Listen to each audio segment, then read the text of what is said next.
Fala, patriotas! Aqui é o Rony Gabriel e hoje eu separei os 5 maiores vexames que o senhor Luiz Inácio passou em Portugal e que a imprensa tentou esconder de mim e de você. Galera, o que eu vou mostrar aqui é de dar inveja na Dilma de tanta burrice. O cara, às vezes eu fico me perguntando, será que esse cara fala mais bobagem sóbrio ou quando ele tá mangaçado de cachaça? Pois bem, hoje eu quero que vocês me ajudem a descobrir isso, tá bom? O que acontece é o seguinte, galera, o Luiz Inácio foi para Portugal, logo depois de falar todas aquelas bobagens que vocês já sabem, sobre Ucrânia, a guerra, pipipi, papapó e pá. E aí, o que acontece? O presidente de Portugal, ele é de esquerda. É um social-democratinha, né? Uma pegada meio Geraldo Alckmin, uma coisa, essa coisa que ninguém gosta. Ninguém quer saber. E aí, né, quis dar colher de chá pro Lula, só que o que parece é que a imprensa lá não gostou, a oposição não gostou, os políticos não gostaram, o povo não gostou, e eles querem mandar o Luiz Inácio de volta para cá. Mas eu só tenho uma coisa para dizer para vocês, portugueses. Vocês levaram o nosso ouro. Agora, fiquem com a bomba aí para vocês. Gente, é o seguinte. Tudo começou com a comitiva do Lula em Portugal.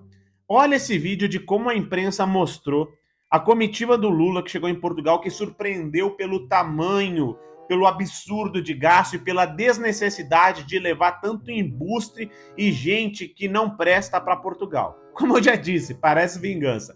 Olha só o que os portugueses falaram. Lula da Silva chegou a Lisboa um dia antes de começar a agenda oficial, trouxe uma comitiva de peso. Com Lula da Silva viajou uma comitiva que precisa de 22 carros para se movimentar, que vieram do Brasil, distribuídos em 2 aviões. Além do presidente, 8 ministros, 4 senadores, 8 deputados, o secretário executivo do Ministério da Indústria e o presidente da Agência Brasileira do Turismo. Mas a conta não fica por aqui. Se olharmos, por exemplo, para o governo, que enviou representantes de várias áreas, há que somar os assessores e seguranças de cada um. Portanto, 8 ministros formam uma equipa de quase 50 pessoas. No total, serão cerca de 75, juntando a equipa de Lula da Silva e dos parlamentares. Estão todos hospedados no Tivoli, em Lisboa, onde cada quarto pode ir dos 300 aos 7.000 euros. 75 pessoas, eles achando um absurdo. Eu acho que nem quando eles receberam os caras os árabes lá, que são multimilionários, eles não receberam tanta gente. 75 pessoas para ficar em hotéis que podem chegar a 7.000 euros a diária. E tudo isso com o dinheiro do povo, o dinheiro que faz o L, a galera que faz o L, o dinheiro do pobre, o dinheiro de quem tá pagando aí taxinha da Shein, dinheiro de quem também sustenta a Lei Rouanet, dinheiro de quem trabalha e ganha R$18 de salário mínimo para sustentar o Lula e as comprinhas em lojas caríssimas da Janja, que ela entrou na loja mais cara, uma das mais caras do mundo, e depois disse que foi só para comprar uma gravata. 78 pessoas, assessores, e não levou uma gravata. Ai, como esse povo é trouxa! Lá, lá, lá, lá, lá, lá. Aí, galera, chegando no Lula lá, foi para a Embaixada Brasileira, e os ucranianos, como o Lula falou um monte de bobagem, falou que a Ucrânia tem tanta culpa contra a Rússia e está se botando a favor da Rússia. E se você assiste esse canal, você está bem informado e você sabe exatamente o motivo dele estar fazendo isso. Se não sabe, assiste os vídeos anteriores. Dá uma olhada no que os ucranianos fizeram lá. Ó. Mais uma matériazinha aqui para a gente se deliciar com o Brasil voltou. O homem voltou, o homem respeitadíssimo internacionalmente. Bora lá. Vamos agora detalhar essas manifestações que ocorreram em Lisboa. Dezenas de cidadãos ucranianos que vivem em Portugal protestaram na Embaixada do Brasil. Temos as imagens? Isso se dá depois das declarações do presidente Lula sobre a guerra na Ucrânia. Erguendo cartazes e bandeiras da Ucrânia, os manifestantes pediram ao chefe brasileiro para que trabalhe para o fim da guerra. E ainda esses manifestantes cobraram que Lula vá ao país. Bem, onde quer que você vá na Europa, você encontra manifestações em favor da Ucrânia e contra a Rússia. Então, onde quer que o presidente Lula for na Europa, ele receberá esse tipo de protesto contra a posição brasileira, que é ao contrário do que disse o presidente da Câmara, não é uma posição neutra e não é vista como uma posição neutra porque pede um cessar-fogo sem exigir a retirada da Rússia da Ucrânia, ou seja, não identifica a causa da guerra. Em qualquer lugar que o Lula for na Europa, será recebido como protesto, é o que diz a CNN aqui, que parece que virou de lado. Parece que não quer mais saber do senhor Luiz Inácio, né? Por causa das bobagens que ele tá fazendo com os Estados Unidos, a CNN americana. A galera tava se manifestando contra o cara. Isso que me deixa, né? Ai, Lula ganhou. O amor voltou, o Brasil voltou a ser protagonista internacional. Pô, é um presidente que todo lugar que pisa, né? Todo lugar que pisa, ó, o povo, ó, não queremos você aqui. O brasileiro que tem alguns segundos, alguns dias de paz, quando esse embuste sai do Brasil, os outros países o recebem em vez de acolhê-lo, querem ficar mandando ele de volta? Como assim? Fiquem com o homem para vocês. Nós não queremos ele de volta. Não queremos. Mas aí você pensa que por aí que acabou? Então, esse vídeo você já viu, mas eu preciso passar esse como o terceiro vexame para piorar, né, o quarto e o quinto. Esse aqui é o vídeo do Lula, que ele foi questionado de novo por essa questão da Ucrânia, do lado do presidente de Portugal, que eu já falei para vocês que ele é meio esquerdista é o fim, né?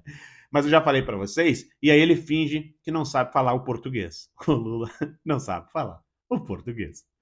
Ao Presidente de Portugal, eu pergunto se depois das recentes declarações do Presidente do Brasil sobre a guerra na Ucrânia, se entende que o Brasil tem condições para desempenhar um papel de mediador pela paz, ou se entende que ficou comprometida ou fragilizada a sua neutralidade. E sobre este mesmo assunto, ao Presidente do Brasil, que há uma semana afirmou que os países da União Europeia, entre os quais se inclui Portugal, estão contribuindo para a continuidade dessa guerra, eu pergunto se mantém essas palavras.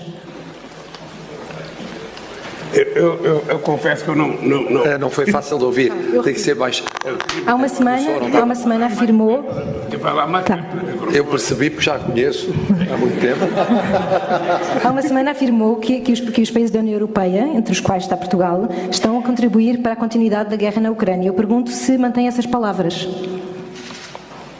Eu sinceramente não consigo entender. Sabe o que é engraçado desse vídeo? Que parece o Débil Lloyd. Porque a pergunta não foi feita para o Lula. A pergunta foi feita para o presidente de Portugal. Olha, qual que é a tua posição, sabendo que o Lula está falando mal de Portugal, está falando mal da União Europeia, está falando mal da Ucrânia? Qual que é a tua posição em saber que... E aí o presidente de Portugal, e aí Lula, responde aí. E o Lula, eu não entendi o que você falou.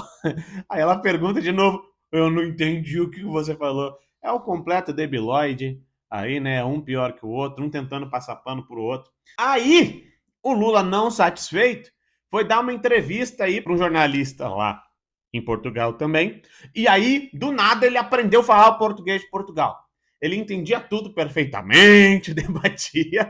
Do nada, ele aprendeu. Só que o jornalista botou ele na maior saia justa. Porque todo mundo sabe que o Lula nunca condena ditaduras como Nicarágua, como Venezuela, como Cuba. E o entrevistador começou a botar ele na parede. E perguntou bem assim, você defende a democracia?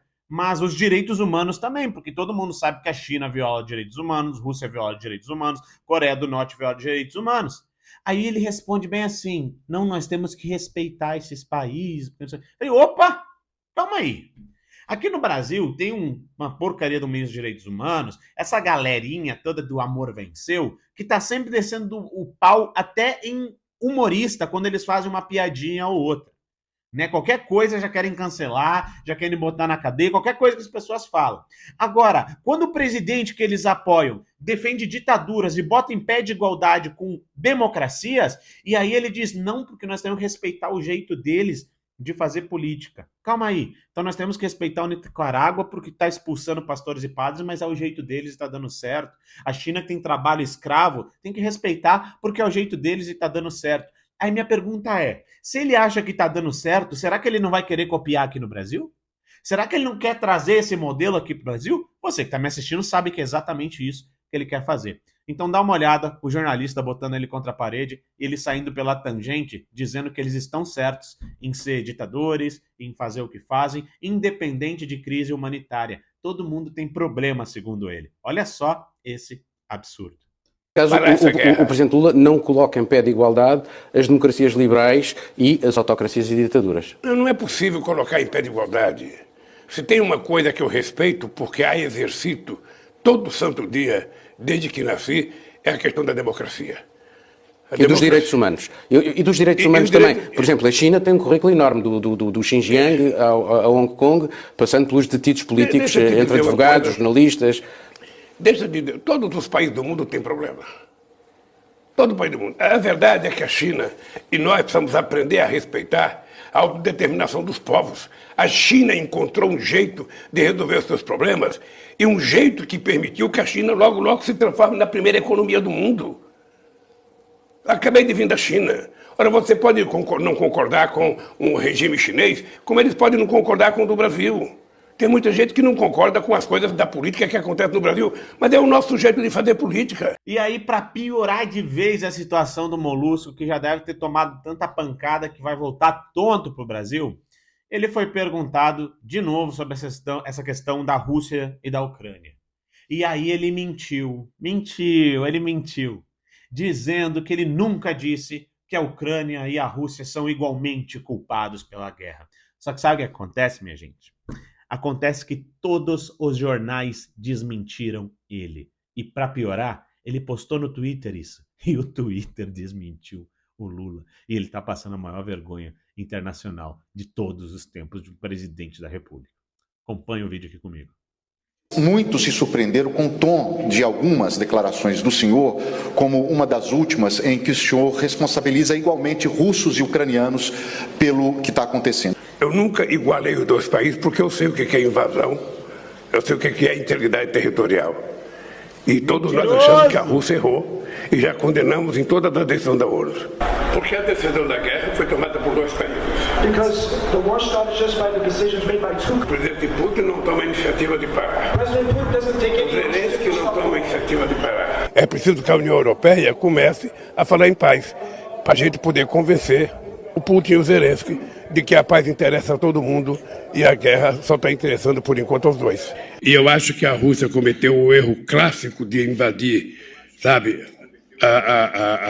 o território de outro país, portanto a cruz está errada, mas eu continuo achando que quando não quer dor não briga, é preciso que queiram paz. Eu vejo esse tipo de vergonha internacional, eu fico pensando no cara que vota num cara desse.